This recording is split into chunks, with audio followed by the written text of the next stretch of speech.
Welcome to the Imperfect Podcast. I'm Joe Kane. I'm Dan Kane. And I'm Wayne Heckler. And today we're giving you our top 10 list of cinematic villains. To the bumper.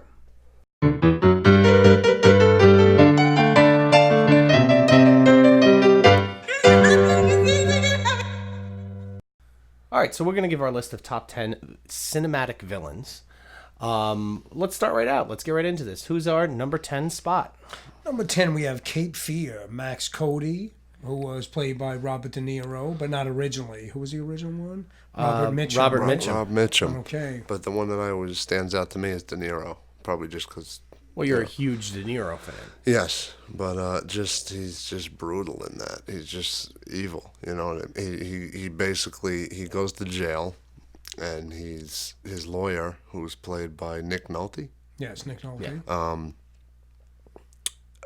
hides some Evidence. that the guy was guilty, but he hid some evidence that would have got him off because he knew the guy was such a bastard that he went away. Scared of him. And while he was in jail, he became literate. He read. He found out these things. So when he got out, he was out. Trained. He was out like for he him. worked out. I mean, Yeah. this guy, Came his out whole diesel life and in jail covered in was... tattoos, from what I remember. Yeah. He set up his goal in jail was to get even with this lawyer. That was Yeah. his primary focus. Yep. It was his nemesis. That's why he's the number one villain. Yeah. Well, Well, number 10 at least. You know, Number 10 on our He made list. the list. Number That's 10 right. list. Yeah, he became literate, so he found out all this stuff, read about it, and knew his lawyer could have gotten him off, and just simply didn't. And he stalked his whole family. Yeah. And why he's scary is also, the way he played on his wife and his daughter at the same time. Yep. And it was a sad moment that the mother was actually going to go along with him just to protect the daughter. Yeah. So it's that moment you would feel as a father and a husband to actually be tied up watching this. So Right. that's kind of, that's a tough one. He killed the family dog. Right. The dog went out. Once you start killing animals, that's that's know when it's you really serious. Oh, you were serious about that? So Another one, I guess, is Fatal Attraction. That's our number 9 spot. Yeah, Glenn Close. She played Alex Forrest. Yeah, that's something that like any guy who went and saw that is like, I'm never dating again. I don't care. I just have this vivid memory of her with the rabbit in the stew. Rabbit stew, yeah. Rabbit stew. Well, the hot pot, right? It wasn't the really hot in a pot, stew. yeah. It was the whole live rabbit. Not live, but It wasn't live anymore. The whole full rabbit. I'm sure he was when they started cooking it, right? But that one's a scary one because most people don't look at that as a scary villain. But when he went out of his way, he had an affair. His wife went away, he has an affair with this girl, thinking, hey, I strayed. It might be okay. My wife's gone. And then it comes back to haunt him. Yeah, well, So, that's like, it touches the hearts of a lot of men who Yeah. might think they could get away with it. It's Yeah. like, wow, she won't go away. In her words, I will not be ignored, Dan. I just remember, and I'm like, whoa, it was a scary moment, as she echoed through, and just it was a very a great portrayal of complete psychopath. That's just rivetingly scary. She felt used, and she's fighting back. It's a woman scorn, and it's I think funny. That's what You almost are like embodies. rooting for her because he was a He bastard did do to her. wrong, right? Like right. Yeah, she went got a little carried Oh, sure, away, sure. but but yeah, so all those men who were thinking of doing it, maybe second guess that with women out there like this. Yeah. Well, moving on the list. Number 8 is Scarface. Scarface. Al Pacino. Tony Pacino. Montana, played by Scarface. And we tried to make this list like different types of villains that thrown in, not have too many of the same, but he was essentially in jail. He came over from Cuba in the 80s when the gates opened and all these criminals came over. It was like 1 out of every 5 that came had a criminal record. And Well, that was. You remember Michelle Pfeiffer in that? yes. Wow. Yeah, you can't really forget Michelle Pfeiffer. Yes, I do. And, he came over. He got his green card by doing little dirty work for a guy that was in the drug business. Yeah. Got in, and then did whatever it took to get to the top of that business. So, And he broke the number 1 rule: don't get high on your own supply. It's very iconic. There's a lot of like major lines that say hello to my little friend. And Right. Don't ever let me do that again. But oh, that's the one everybody remembers, but it's actually the line that always makes me laugh is when he gets caught counting the money, and he tells the guy, "Well, I have the best lawyer in the world, so by tomorrow you'll be living in Alaska, so dress warm." Like stuff like that just makes me laugh. It was nice how you watch his decline, because first it's on the rise. He's getting higher and higher, and he's doing well. Yeah. And then once he starts losing it, then he's like in love with his own sister. He gets, jealous of that. He went really, went to the dark side at that point. I think my favorite scene in that movie for some reason is when he goes to Colombia to the cocaine deal with the guy Sosa down in. Is this the guys with the chainsaw? No, that scene. Because that's my favorite scene. That was a scary scene. Freaks me out, and my wife, who can't stand the whole movie, likes one scene. It's the scene That's where the the guy one? gets cut up with a chainsaw. I'm like, I remember seeing like, something's wow, these guys are serious. Yeah. She likes that scene. that's you the better, only scene she likes. All right, don't ever show her Fatal Attraction. No, and don't might buy. get some ideas. This is why I can't have lawn equipment. But yeah. No, so what was your favorite scene? Not that one. What were you saying? My favorite scene is when he goes down to Colombia to do the deal, and he ends up kind of, I guess, overstepping his bounds. But the guy down there ends up liking him for the way that he is. Right. Comes back, and that's when he ends up having his differences with his boss, which goes south very quick for his boss. Basically, he goes after Michelle Pfeiffer, who's his boss's girl. The guy tries to have him shot up. Doesn't work. Doesn't work. Yeah. And comes back, takes him out, and he's running the business and making money. And he does get Michelle Pfeiffer. yeah, he gets Michelle Pfeiffer, but then it escalates to where he just does too much. Yeah, coke, she leaves him too. She leaves him. Yeah. He ends up killing his right hand man, and goes south very fast. So. Didn't he buy a cheetah or a tiger or something? What did he buy? Tiger, right? Yeah. Yeah. I think people are still doing that. They talked about basketball players or football players buying tigers, something like how they waste money. There was some show that discussed that. Not to sidetrack, I thought that was interesting. They're still buying tigers. Yeah. I guess he made it cool or something. Yeah. Well, they in Hangover, they stole Mike Tyson's tiger. That's right. Yeah. That was a great scene. Was that actually his tiger? I don't know. Imagine getting punched by Mike Tyson. Just how, what's his name? He got punched in the face. What's his name? Zach Galifianakis. Yeah, Ken Galifianakis. What I was thinking was, imagine stealing a tiger and getting in the car with it. Well, Steve-O I don't know which is worse, dove into getting his punched fist. by the Was that? fist? Steve-O, the guy from Jackass, Yeah. dove into Mike Tyson's fist. Did he? On one of those shows. This is completely random. We got way off the topic. That's all right. Steve-O had broken his nose a few years earlier, and basically he went through all the stuff and tried to get a doctor to fix it, and it was the doctor's like, I have to re-break the nose, and he's like, I'm not re-breaking my nose again to fix it. And he asked Mike Tyson, he says, would you punch me in the face to break my nose? Wow. And then, joking, going back and forth, Mike Tyson puts his arm out during one of the celebrity roasts, and Steve-O, full tilt, dives face first into his fist and broke his nose again. And apparently there was some kind of holistic medicine guy in the audience who just straightened his nose out right there and then at the show. That's a pretty cool story. And it's like perfectly straight. He's got there's pictures of it you can find online that are like, it was really he was really so crooked weird. and like whatever. And this holistic guy was just like crack and put it right into place. He's like, you have to set it now or else it's never going to be right. And he did it. So it worked. It was It actually worked. a successful move. I don't foresee myself in any given future diving into anyone's fist, let alone Mike Tyson's. Yeah, no. But he'll bust you up, Oh, stop. like Buster Douglas. You gotta stop. Oh, forget it. Which brings us to our number 7 sick Yes, villain, thank you. Steve-O from Jackass. Yeah.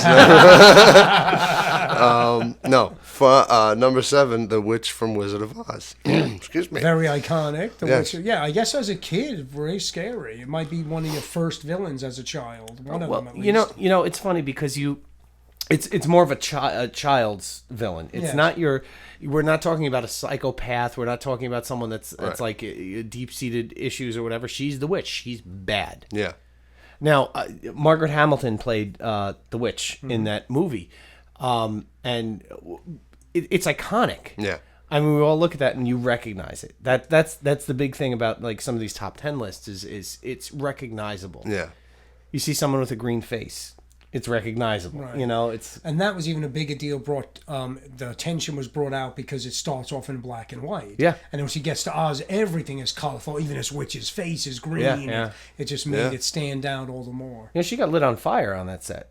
In reality, Margaret Hamilton, she was doing the very first scene where you see her pop up, and she actually got caught on fire, and they had to postpone a lot of the production scenes that she was in. Because she was, laid up in the hospital. And if you watch the movie, that scene where she first pops up, or she first disappears from Munchkin Land when she first goes down, and there's a billowing smoke and everything that's coming out of there. There's some things that are timed wrong there. Oh wow! It's like a movie mistake in one of the most classic movies of all times, because she wasn't there to be able to film another take on that. Okay. So that was actually the only the physically only usable take on that. So they used that. They used it in there. Right. Yeah. All right, which brings us number 6, Annie from Misery. Oh, Annie Wilkes. Annie Wilkes. From Misery. That was psychopath. That gave And that's me another nightmares. type, right? That gives you nightmares. I mean, imagine we being trapped. It's about a writer. Yeah. He goes up. He's so excited. He finishes his novel. He's driving down, a little carried away on the snow during a snowstorm. Yeah. Rides right off the hill, right off the mountain, and then he wakes up and he's trapped. And I mean, he don't know he's trapped right now. He broke his but legs. he's all broken up. And she was And she's gonna nursing help him back to right? help. I mean, help. it sounds pretty nice at the beginning until you realize, hey, I She's- can't she leave was, here. She was a crazy fan of his because he was a writer. But she didn't want him to leave. She didn't She want him was to leave. obsessed. She's giving him drugs that keep him there, and There's one iconic scene in there where with the block with the block. between the legs. She hobbles him. Yeah, she goes, and it was called hobbling. And she does it so a matter of fact. She's giving him a history lesson and she's strapping him tight and he's sweating. It's coming. And it was called hobbling. And she just does it. And the way you see the foot just my disjoint, like the ankle, whoa, this is serious. Oh my Yeah. god, that's one of those scenes that stands out. Well, Like, that's absolutely. to me what puts her high on our list here. That she's Yeah. one of the most iconic villains oh my in And cinematic Chris, history. she's trying like, hey, you cockadoodle. The words she uses. She's those Yeah. strange words she's calling people out. It's just very fun. You dirty birdie and stuff playing like that foosball, not wrong movie, but that was Waterboy. Waterboy. She was in that also, right? That's funny. Oh my god. But yeah, so you wouldn't want to be trapped with her. And that's, everyone's nightmare, literally not being able to leave. And then he devised a whole nice plan to escape. I mean, it's a very interesting movie. Yeah. But, good character she played. He's just the idea of that being completely trapped and completely incapacitated. I mean, if he was in 100% health, she wouldn't have been as scary. Right. But it was the fact that he was all broken up and she continued to break him. Yeah, at your weakest she point, kept here him comes somebody, right? Yes. Incapable. Yeah. Yeah. Brings Yeah, us to number 5, an unlikely nemesis or villain. See, I is- like that we brought this one up for number Yes. 5. This is a really cool thing because it's not a human being. Right. Right. The It is, the shark from Jaws as number 5, which is freaky to me. I even thought about putting it higher on the list because you can't go to his lair No. and get him. You don't know where he is. He's out there. You know what I mean? You can't make a plan No. for it, really. I mean, No. well, he was able to. Brody was able to draw him out of the water and get him. Yeah, but it's just freaky because you're in his territory. And what's great about that is the enemies, you don't see the shark most of the time. He's swimming around, you don't know where it's coming. So it's what you don't see that's so scary. Yeah. And which brings, of course, the music aspect into it. Why is it really scary? Well, the music is telling us it's scary. Yeah. And it starts slow, and then sometimes you think the shark's there, and it's not. That's the brilliance of John Williams doing that because it was such a simple thing. Now, a lot of the thing with that, to me, you didn't see the shark for most of the movie. Right. Yeah. There were a lot of technical difficulties on the set with the shark. They nicknamed the shark Bruce on the set. That was the name of the shark. That doesn't really seem so scary when you call him Bruce. Hey, there's Bruce. But There were so many technical difficulties that Steven Spielberg came up with other ways to show the shark coming rather than having the shark in there, and that makes it even more scary. Yeah, like that stalkerish, almost kind of like in Halloween. You know, that where you point of with view. Michael Myers thing, which we actually didn't put a lot of the people that would have been on this list because we didn't want to name Dominated some with of horror films. too or many of the certain same type of people. We have a lot of honorable mentions here, like Michael Myers, Norman Bates, Jason, of course. Yeah, Damien. I'm still debating about Norman Bates. I think he would have been good on the list. Yeah, I think he's not any. The movie Psycho might be better than some of the other ones, but I don't think he's any more evil than Jason or Freddy like or Michael. You take the character out of the movie, how scary. Put some of they these are. people that were similar, and they're just kind of on the list here. Not the top 10, but I mean, another guy that we didn't put on the top 10 is the guy Alex DeLarge from Clockwork Orange. And I only could watch that movie once because it freaked me out, some of the scenes and some of the weird stuff it's that he scary. was You have doing. nightmares. You have true nightmares with that one. Because it was just like, what is going on with this guy? What is You almost he had to doing? give it a new category when that film came out. Like, what is it? Sci-fi? It's horror? Right, you don't know right. where to place that Right, one. so- Yeah, that sticks it out in your mind for sure. Yeah. So, and who was the other one that we mentioned? The guy that you were talking about from Blue Velvet? Yeah, Blue Velvet. Well, now forget about that. That's Dennis Hopper in Right. Blue Velvet. I mean, he plays Frank Booth. I mean, he is so crazy in that. It's just something you got to see. It's a David Lynch film. It's something to see. It's hard to Right. explain his character, and I don't want to quote him. Right. He's a character in that one. Ooh, he's like, we're giving our neighbor a joyride. He just gets really crazy. There's some good scenes in that. McLaughlin is in that. The one who plays who's McLaughlin. Yeah, McLaughlin. What's his name? The one who plays in The Doors also. He plays Ray Manzarek from The Doors. Kyle McLaughlin. Kyle McLaughlin. That's the one who plays. McLaughlin. I thought you Yeah. heard. No, I know I would get his name. right, McLaughlin. but he plays the guy that he goes against. Is very good film. But I talking in circles. But yeah, the shark was creepy because of that lurking that you don't know. Oh, sure. And they see you, but you don't see them. You Yeah. know what I mean? That's kind of what gets you freaked out about that. And that's one you really do. Even to this day, I hesitate to go swimming too deep in the ocean. Yeah. It's one of those things because it is definitely a possibility. There are all these things out there. Well, Well, can happen to you. We're in New York for anybody who doesn't know that, and this had taken place in Jersey Beach. Was kind of based on loosely on a true story in Jersey Beach of this happening, which is pretty close to us. Yeah. Yes. And I remember being in that same beach where this story took place when I was a kid. And my father is completely paranoid about it. He's like, don't go in the water. Don't go anywhere near the water. I'm like, there's people in the water. The idea of the shark like attacking again in this waters are crazy. But that's what that was based on, And then you had Jaws 2, then Jaws 3, and 1 is even, I think they flew to the Bahamas and the shark followed them for vengeance. That's when you knew they're going a little bit off the deep end with that. Yeah, we're going to... That got a No little pun crazy, intended. those. Yeah. Exactly. Oh, boy. Hey, bringing us to number 4, Darth Vader. Yes. This one, Darth Vader for me, he's playing some music for me. Look at this.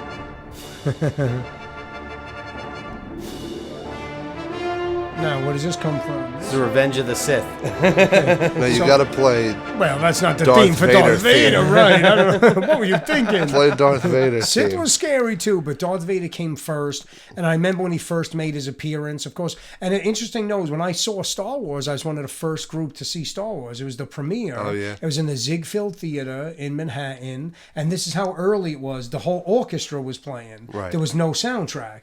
So the orchestra in live, even John Williams, I don't know if John Williams was there because I wouldn't have known him at the time. Yeah. But it was with the Boys Club of Queens. And we all went to Manhattan. It was like hundreds of us. And we went to watch this. And I'll never forget. I mean, the actors were in the back. Yeah. And I'm about like 6 or 7 years old. So I didn't Right. know the significance. I'm like, yeah, that probably always happens. I didn't appreciate it. But it was such a cool moment. I Right, remember right. that.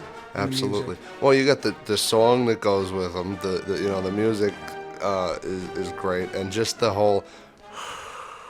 Yeah, that What breathing, a I was creepy scared. way to go about like a character is just that breathing, that heavy breathing. Yeah. And he's so direct. Yeah. You know, when Darth Vader spoke, you knew what he's just very clear. And it's so evil. It's it's set up like a dictator.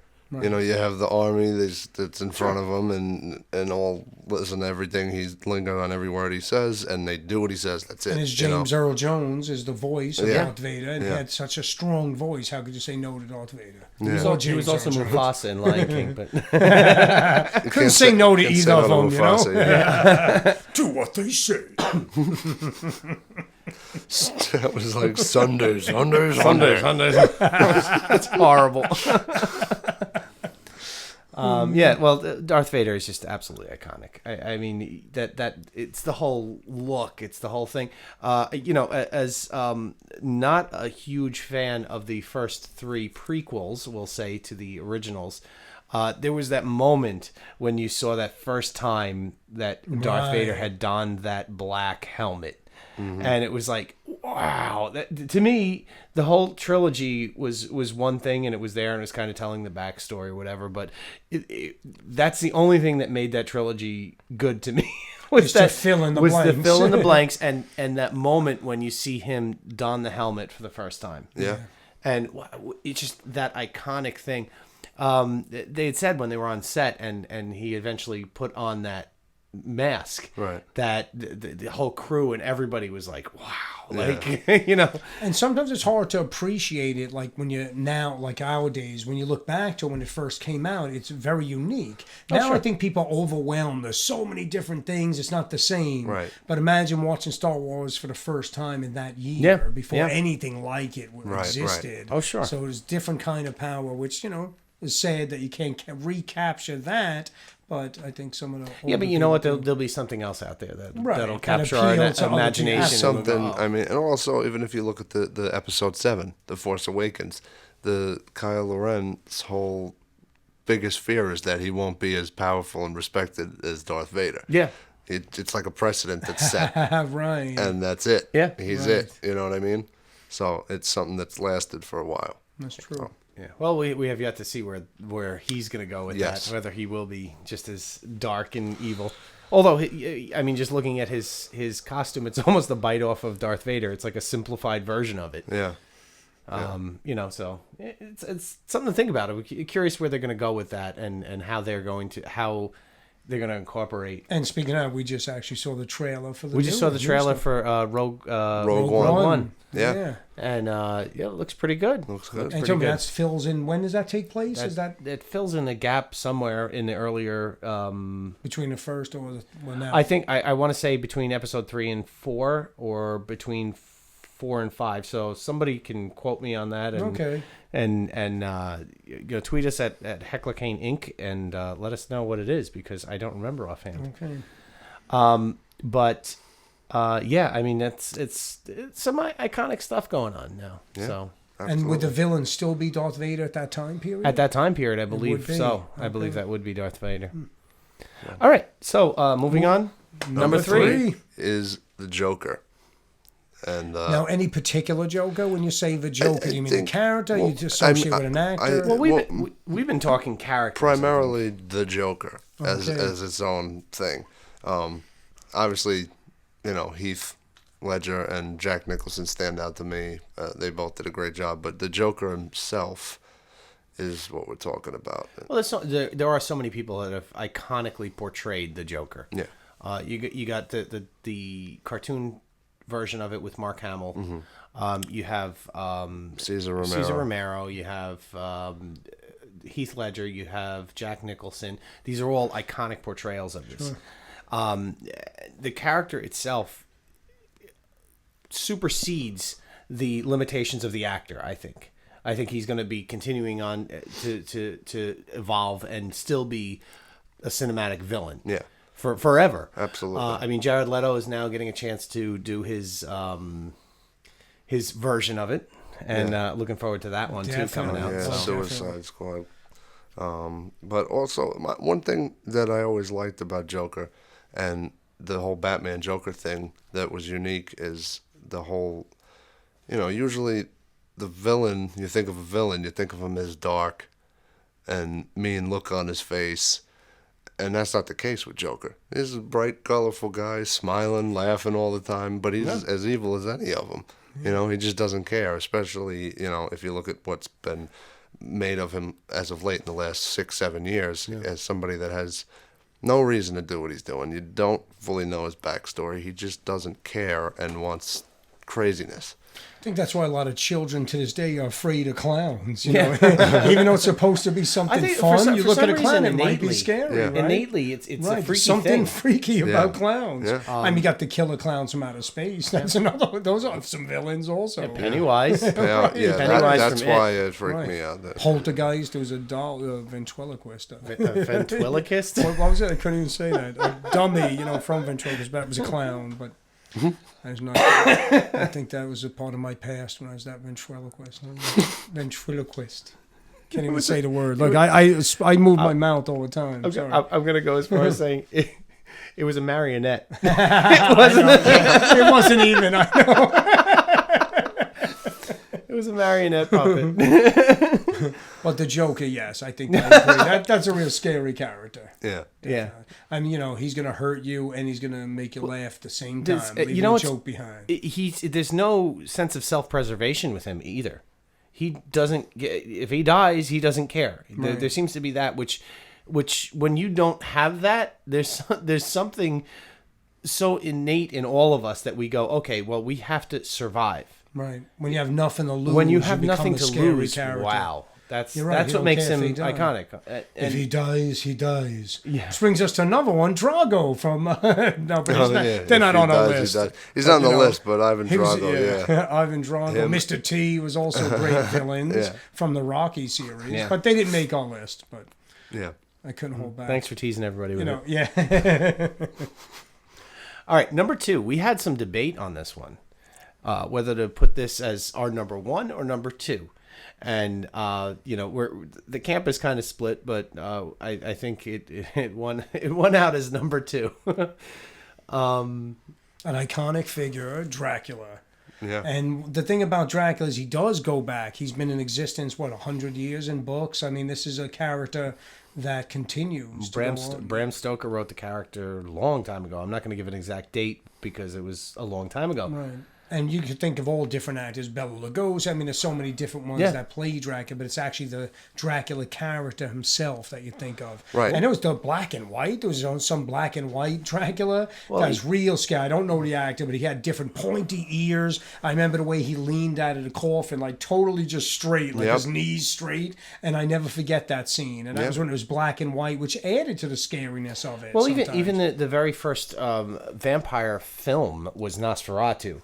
And that was very loosely based on Dracula, but it was still Dracula. You know what I mean? Like, even though it wasn't specifically Dracula. Then they made Blackula. It was a black Dracula. Do you remember Yeah, that? I do remember that one, yeah. That was the guys who actually did scary, Naked Gun, too. right? No, it was actually I know, it sounds like it's a spoof, but it actually was a scary movie as well, Blackula. But- it was for its day. But yeah, I think he's as iconic as it gets. Yeah.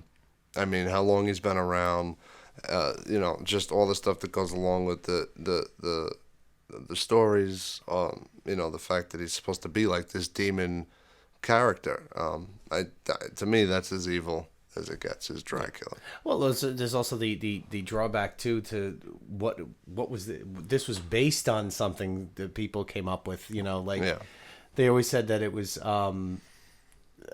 based on an account from way back when. Right. Was it based on any true? Maybe he liked drinking blood. He wasn't a. Well, true there's a lot of stories. immortal, There's a lot of stories from like the 1800s and stuff where there were vampire-esque type of things, but the specific lore of Dracula, is that character is so iconic, and it's been portrayed so many times in movies. And I mean, even Abbott and Costello, which goes back way, was Dracula, Frankenstein, the Wolfman, like they all united one time. But Wasn't that actually Bela Lugosi in that? yes, Bela Lugosi. Yeah, he was actually in it. Yes. Gary Oldman Gary was Oldman. in Francis Ford Coppola did Bram Stoker's Dracula. Right. And that was in the early 90s, and that was an awesome one. That was to me stands out. Now, is Dracula Above everybody always scary or only at night? Like in the day, are you totally safe from Dracula? Because it's hypothetically. Depends on the folklore. Yeah. Right. So, all right, moving on to our number one spot. Hannibal Lecter. From Silence of the Lambs. Have the lambs stopped crying, Clarice? All right, give me the fava bean line. All right, here is our. Put the lotion in the basket. Sorry. There's another great line from Silence of the Lambs. Oh, this is our number one choice. And now we had to justify this. Obviously, we said that Dracula and this one and Hannibal Lecter were two top picks for us. Obviously, why are we going with Hannibal Lecter? For me, Hannibal Lecter, he's scary because he's very intelligent. Like extremely smart, so he's very hard to outwit. And I think he's a type guy. If he's looking for you, he's gonna find you. He's one of those characters. Plus, he'll eat you. He'll have you for dinner, which is, just a thought of that just a creepy sick thing. right, in his mind. And, he'll wash it down with some fava beans on top of it. So, it's, scary character. Look at the way they transfer the guy.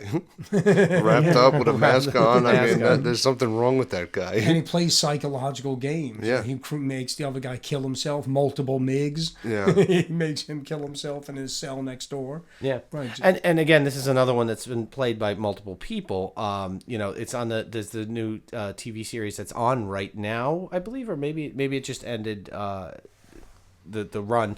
But Mads Mikkelstein, I probably pronounced that wrong, plays Hannibal Lecter on Hannibal. It's a TV series. Right. Great job. I mean, to me, the iconic one is Anthony Hopkins. Yeah, absolutely. And a couple different people have gotten to play this character. When there's multiple performances of a particular character, that's when you know that, oh my God, this is bigger than any one actor, bigger than any one thing. The character takes on its own individual. Yeah.